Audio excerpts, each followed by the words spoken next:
on weathering. Weathering is a process of taming materials. Materials weathered by nature, by humans, and by other materials. Weathering can be edited and subtracted. Materials are in constant transformation, creating certain relationships with their surroundings. In architecture, after architects and builders assemble their materials together, and after some time, the relationship between materials, people, and nature completes a building, and we start to see them as a whole.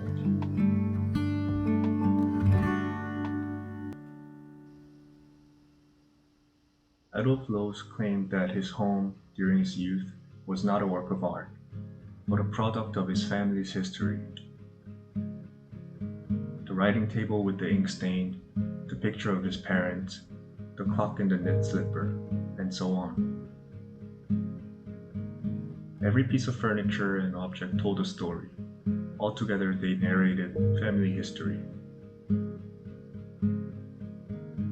For Adolf Loos, his home during his youth meant more to him not because of its style or even the materials themselves, but because of the relationship he and his family had with all the materials that comprised his home, his family's history. Peter Zumthor also wrote in his essay Thinking Architecture that materials can assume a poetic quality if the architect is able to generate a meaningful situation for them, since materials in themselves are not poetic, and that materials can shine and vibrate only if their meanings can be perceived in just this way in this one building. Hence, materials gain their meaning through their relationship with their surroundings.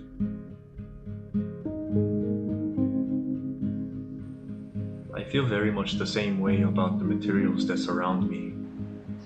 When I see my bike, I don't see it as a combination of fake leather, steel pipes, and a rubber handle.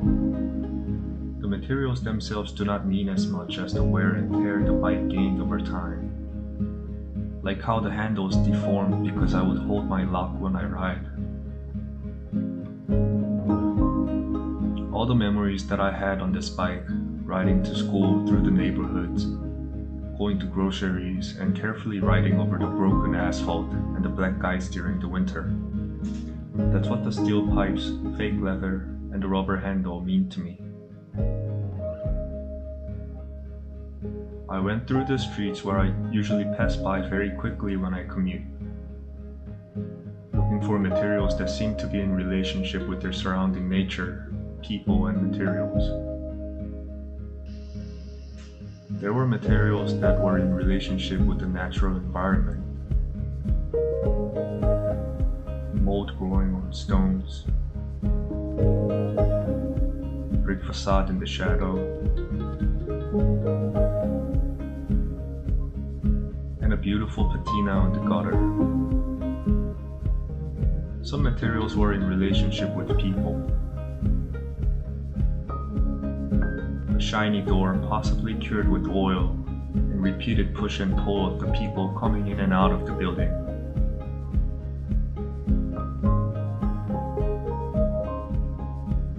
Staples and nails on telephone poles. Restorations and maintenance done by people.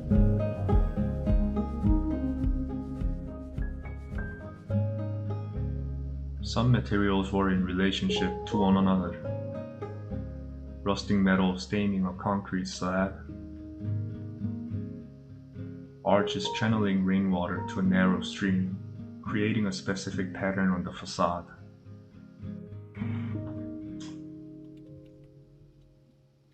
For this semester, I will be documenting 4 materials of my choice, observing the kind of relationship they build with me, with one another, and the natural environment over time. My materials are terracotta, metal hardware, and wood plank, double-wall polycarbonate sheet, and galvanized steel. Most of the time, timber is used with some form of hardware. However, metal and wood often have different lifespans and weathering patterns. I will be investigating how they weather in relation to one another. But personally, I will be using my hardwares to hang and dry my shirt after laundry. I went to the wood shop and grabbed a nice pine wood plank. Made holes for the bolts to fit in, and put the hardwares in the plank.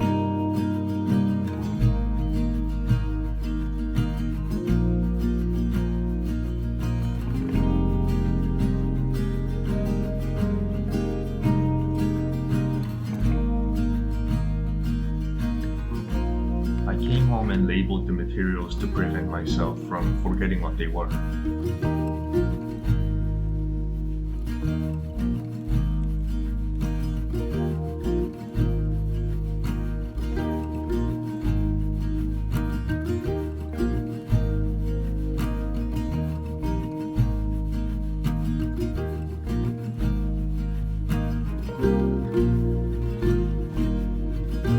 Polycarbonate sheet is often used in lightweight structures.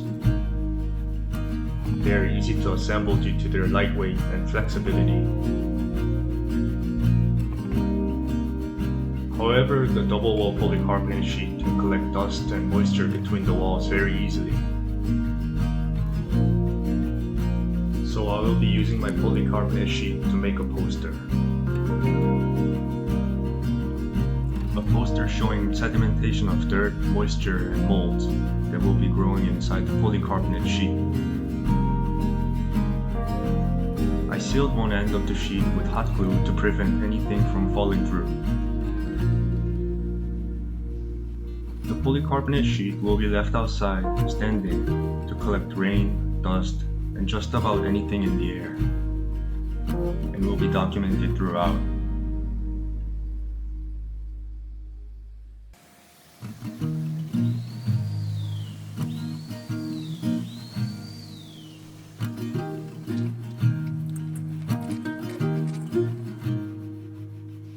Terracotta is one of the more ubiquitous materials in the world. They're used for flower pots, roof tiles, floor tiles, bricks, and more. They also vary in appearance depending on the region's earth content. I got my terracotta pot from a flower shop in Pittsburgh, and I think it's made in Germany. The cup that I put my toothbrush in does not have a hole at the bottom, so it gets a little nasty every now and then.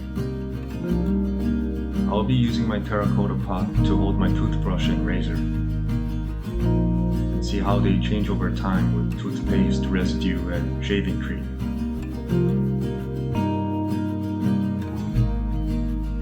Galvanized steel is frequently used in structure and exterior of buildings. It has a coat of zinc on the surface to resist rusting and other types of weathering.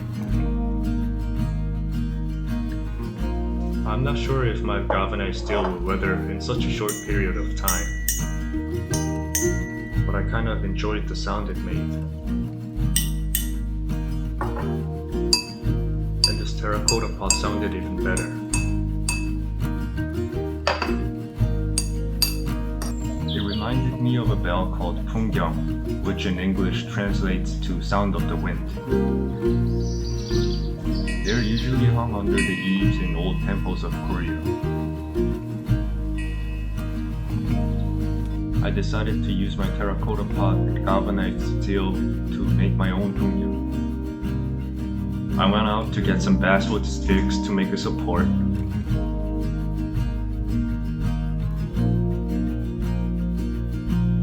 Fixed the terracotta pot in place.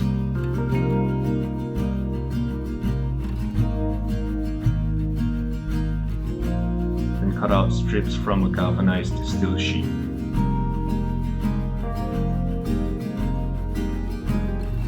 Then my 풍경 was ready to go outside.